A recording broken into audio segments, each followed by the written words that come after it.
అదే RTV app వార్తల్ని క్షణాల్లో చదివే అవకాశం ఉంటుంది. ఒక న్యూస్ పేపర్, ఒక టెలివిజన్ ఛానల్ మీ చేతుల్లో ఎప్పుడూ ఉంటాయి.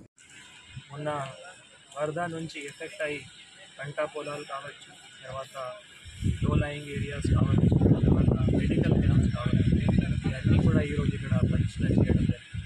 ముంగం గ్రామంలో మెడికల్ క్యాంప్, తర్వాత ఇక్కడ మనం కొత్తూరులో అక్కడ పొలాల పంటలు ఏవైతే నష్టమైనాయి, తర్వాత ఇక్కడ కనగమడుగులో కూడా చర్చ్ కాలనీ దగ్గర ఏవైతే మొన్న భారీ వర్షంలో నీళ్ళు రావడం జరిగింది, తర్వాత ఇప్పుడు దోడ్లీలో కూడా ఇక్కడ పంట పొలాలు ఏవైతే నష్టం జరిగినాయి వాటికి పరిశీలన చేయడం జరిగింది.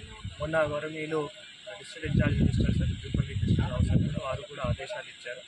సో ప్రతి ఒక్క దానికి మనం ఒక పర్మనెంట్ సొల్యూషన్ కూడా తీసుకొని రావాలి. దాని గురించి ఫర్ ఎగ్జాంపుల్ ఇక్కడ చర్చ్ కాలనీలో ఏవైతే ఊళ్ళో నీళ్ళు రావడం జరిగింది వాటికి పిఆర్ అధికారులు ఇక్కడ సూచన ఇవ్వడం జరిగింది. దీంతో పాటు మళ్ళీ ఏవైతే పంట పొలం నాశనం జరిగిందో వాటికి అగ్రికల్చర్ ఎక్స్టెన్షన్ ఆఫీసర్స్ వాళ్ళందరూ కూడా సర్వే కూడా చేయడం జరుగుతుంది. వీటన్నిటి కూడా ఒక ప్రపోజల్స్ తయారు చేసి మళ్ళీ గవర్నమెంట్కి కూడా సబ్మిట్ చేయడం జరుగుతుంది. ఆల్రెడీ గవర్నమెంట్కి ప్రిలిమినరీ రిపోర్ట్ కూడా పంపించడం జరిగింది. ఫైనల్ రిపోర్ట్ కూడా అవి మన ఇనండేషన్స్ కావచ్చు, లేదు పంట పొలం నాశనం కావచ్చు, లేదు పర్మనెంట్ ఎక్కడైనా రిపేర్స్, పర్మనెంట్ కల్వర్ట్స్, లేదు permanent drains, storm water drains అవి కూడా ఏవైతే ఉన్నాయో అవి కూడా గవర్నమెంట్కి సబ్మిట్ చేయడానికి ఆస్కారం ఉంటుంది.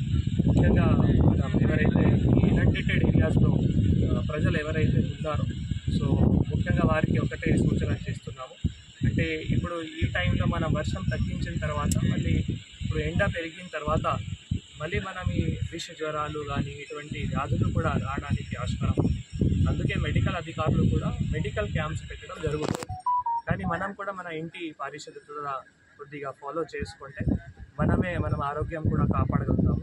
కొన్ని సందర్భంలో ఎక్కువ రోజులు అక్కడ నీళ్ళు స్టోర్ చేసి కుండీలు కావచ్చు, టైర్లు కావచ్చు, లేదు ఇటువంటి ఏవైతే పాత సామాన్లు, కూలరు అక్కడ నీళ్ళు స్టోర్ అయి ఉంటే మళ్ళీ అన్ని జ్వరాలు కూడా డెంగ్యూ మలేరియా కూడా రావడానికి ఆస్కారం ఉంటుంది. కాబట్టి అవి అప్రతంగా కూడా ప్రజలు కూడా తీసుకోవాలి. కొద్దిగా నష్టం ఈసారి ఎందుకంటే 16th and 18th భారీ వర్షం రావడం వల్ల నష్టం కూడా అయినాయి. కాబట్టి మన అధికారుల తరఫు నుంచి కానీ తర్వాత honourable district in charge ministers instructions ప్రకారం మనం ఏమేమి చేయగలిగినామో మంచిగా తొందరగా ప్రణాళిక కూడా తయారు చేసి గవర్నమెంట్కి సబ్మిట్ చేసి గవర్నమెంట్ ఆదేశాల మేరకు ఇంకా కూడా చర్యలు తీసుకోవడానికి ప్రయత్నం కూడా చేస్తాం.